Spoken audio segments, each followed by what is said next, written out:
nome é Ana Elisa Ribeiro, eu estou aqui representando também as minhas colegas, a professora Maria do Rosário e a professora Renata Moreira.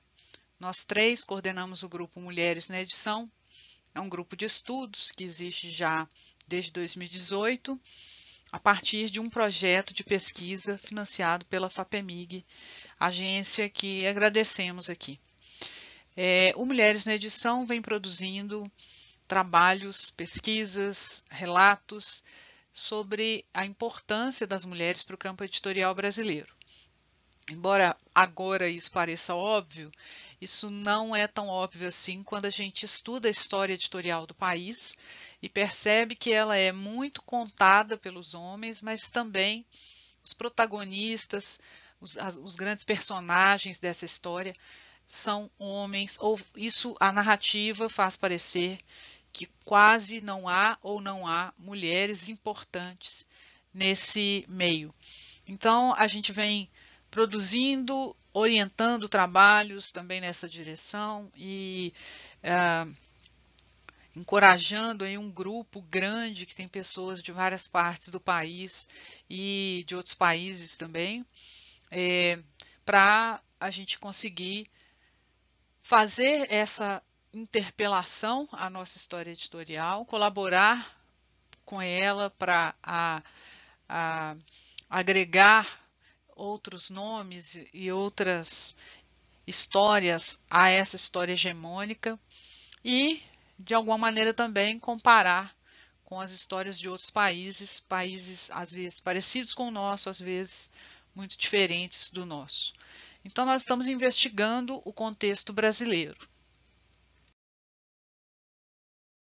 A partir disso aqui, né, a figura do editor é muito conhecida na história editorial, todo mundo sabe que há editores, que há grandes editores, que essas são pessoas influentes, de prestígio, que legitimam obras, que compõem catálogos importantes, enfim.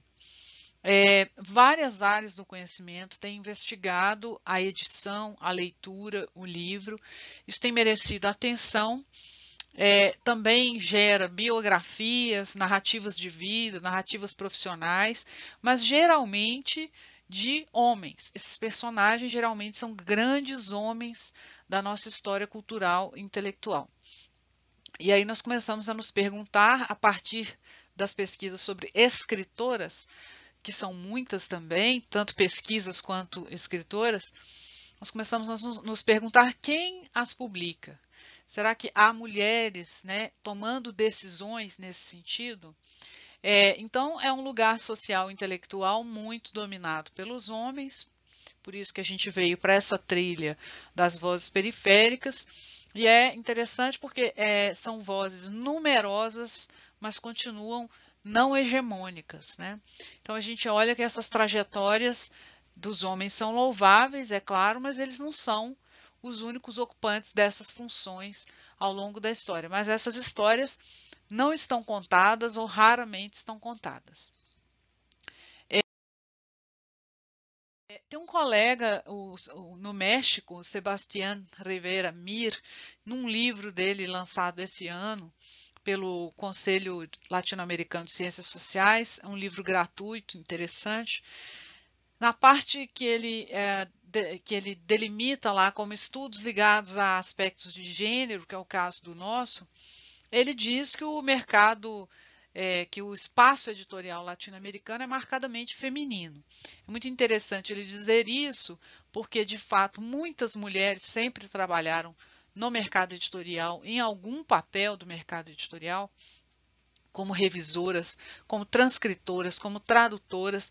A maioria, ele diz, né, é um mercado que corresponde de 65% a 70%, vejam que é um número muito alto, mas essa maioria tem sido invisibilizada, né, como acontece em muitos outros âmbitos de trabalho, e à medida que você sobe na pirâmide ocupacional, né, você vai encontrando postos de direção, cargos de decisão, e esses são ocupados por homens. De qualquer maneira, nós temos a impressão que aqui no Brasil, embora isso coincida na América Latina toda, nós temos a impressão de que isso tem mudado com muita força, é muito visível a mudança, porque as mulheres estão, hoje tem grandes CEOs, grandes editoras que têm mulheres nesses cargos, mas isso é uma coisa muito recente. A gente pode dizer que isso mudou de maneira considerável da década de 90 para cá. Então, essa citação dele é interessante. Ele fala isso, reforça o que nós já estávamos percebendo nos nossos estudos aqui no Brasil. Então, nós já estamos há alguns anos fazendo isso, nos debruçando sobre mulheres editoras brasileiras. Não estamos desprezando as contrapartes em outros países, mas estamos dando atenção especial às personagens no nosso mercado, figuras que, quando a gente vai ver, são importantes, desenvolveram e compuseram catálogos muito relevantes, de importância para a formação intelectual do país, porque esses catálogos fazem muita diferença no leque de opções que nós temos como leitores. Aqui nós damos alguns exemplos.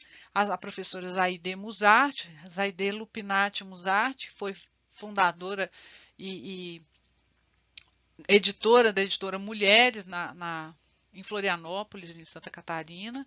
Ela já é falecida, a editora já está extinta, mas produziu um material de absoluta importância, principalmente para o pensamento feminista no Brasil e para, vamos dizer assim, a escavação e novas edições de mulheres, de escritoras, principalmente do século XIX, que estavam apagadas do cânone. Hoje até isso tem acontecido uma mudança importante até nesse sentido.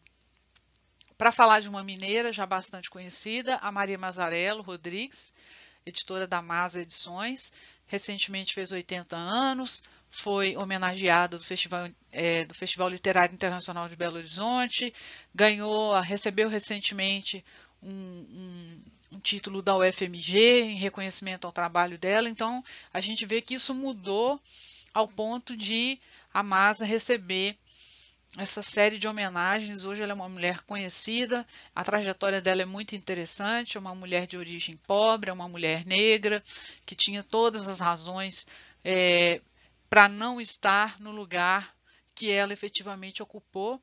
A editora Masa completou agora 40 anos. Não estava narrada em nenhum livro importante de referência nos estudos de livre edição brasileiros. Hoje a gente encontra algum material sobre ela. Para citar uma outra, ela é nascida no Pará, mas atua em São Paulo, a Ivana Jenkins, tem um catálogo, é a editora da Boitempo, tem um catálogo absolutamente importante de livros de esquerda no Brasil. Então, vejam que são projetos direcionados, uma editora feminista, uma editora preocupada com as autorias negras e uma editora preocupada com a ideologia de esquerda. E há muitos outros exemplos. Todas são dedicadas a esse tipo de edição que está descrito aí. Enfim, quando a gente vai achando essas figuras e vendo, reconhecendo a importância delas, vão aparecendo muitas outras. Então, a gente veio tratar dentro dessa trilha das vozes periféricas, porque a mulher, até agora, tem uma condição de, em alguns livros, de ser descrito como cidadã de segunda classe, enfim, essa condição de, embora sejamos muitas, mais que a metade da população, a voz nos é negada, ou somos apagadas, enfim, não somos considerados relevantes, importantes, as escritoras morrem e suas obras morrem juntos, não deixam arquivos, enfim, isso tem mudado, ainda bem, e também, principalmente, pelo esforço dessas figuras, inclusive pesquisadoras que se preocupam em dar a devida importância para isso, Nós somos 3 professoras, as 3 da área de letras. No nosso grupo, nós temos um trabalho coletivo, temos encontros mensais para leitura de textos que recomendamos a cada mês, debates, somos no grupo que recebe os nossos comunicados, nós somos exatamente 208 pessoas. Essas 208 pessoas, a maioria mulheres, pesquisadoras de vários níveis, em várias instituições, principalmente de língua portuguesa, mas também de língua espanhola. Todas recebemos os nossos informes e nos nossos encontros mensais nós temos uma média aí de 30, 40 pessoas por mês para a discussão do texto. As pessoas são livres para ir e voltar, dependendo do interesse que elas têm por esse debate. E a partir daí, é claro, a gente tem uma produção acadêmica e uma produção prática também, né? Editamos, publicamos, e muitas de nós somos editoras também. Aqui alguns exemplos das mulheres sobre as quais nós aprofundamos esses estudos ou estudamos pela primeira vez. Né? A professora Zaide Musart, essa mais à esquerda, ela atuou em Santa Catarina, já é falecida, infelizmente, produziu os livros da editora Mulheres, editora de caráter feminista, tem um papel absolutamente importante para o pensamento feminista no Brasil, semelhantemente ao que fez Rosemarie Muraro, que é essa do meio, no Rio de Janeiro, fundou a editora Rosa dos Tempos, essa editora hoje é um selo do Grupo Record, e ela feminista também declaradíssima. Era um pouco diferente a atuação, o selo era um pouco mais comercial, não tinha uma... tinha também, mas a editora Mulheres era ainda mais segmentada, né, nesse sentido. Mas também um trabalho muito importante. E aqui mais à direita, a Maria Mazzarello, aqui de Belo Horizonte, que tem um catálogo de 40 anos de trabalho, preocupada com autorias. Ela publica livros para adultos, livros para crianças, principalmente de autores e autoras negros. Também publicou figuras muito importantes, muito relevantes da nossa literatura e do nosso ensaio. E outras, né? Uma que a gente citou antes, a Ivana Jenkins, que atua em São Paulo, a editora Boitempo, tem um catálogo fundamental, muito bonito, de livros de esquerda, também importantíssima para a intelectualidade no Brasil. Outra mineira muito importante, um dos maiores grupos editoriais do país hoje, que é a Rejane Dias, editora do Grupo Autêntica, que tem vários selos, né, dentro dele. Impressionante, um catálogo muito grande, é uma editora que nasce no início dos anos 90, fundada por essa mulher, e hoje tem um tamanho impressionante, uma qualidade de produção impressionante, né? Quer dizer, não há dúvida de que essas mulheres são figuras relevantíssimas no mercado editorial e raramente estão consideradas e devidamente narradas, né? Para falar de outra geração aqui, de editoras e editoras mais recentes que fundaram seus empreendimentos já nos anos 2000. À esquerda embaixo, Maíra Nassif, aqui de Belo Horizonte também, que conduz a editora Relicário, vem fazendo um trabalho importantíssimo de literatura brasileira e de tradução de literatura de língua espanhola. Ainda é um catálogo pequeno, mas um catálogo extremamente cuidadoso. Ela completou 8 anos, a editora Relicário, completou 8 anos recentemente, vem fazendo um belíssimo trabalho. Aqui na Bahia, em Salvador, uma editora, escritora também, a Sarah Rebecca Kersley, ela é uma inglesa que mora na Bahia e elas têm produzido lá um catálogo lindíssimo de literatura contemporânea, principalmente de autores baianos, mas de outros lugares também. Livros de poesia, de prosa, tem circulado, elas têm lá uma livraria, que é a Boto Cor-de-Rosa, e o selo, que é o Paralelo 13S.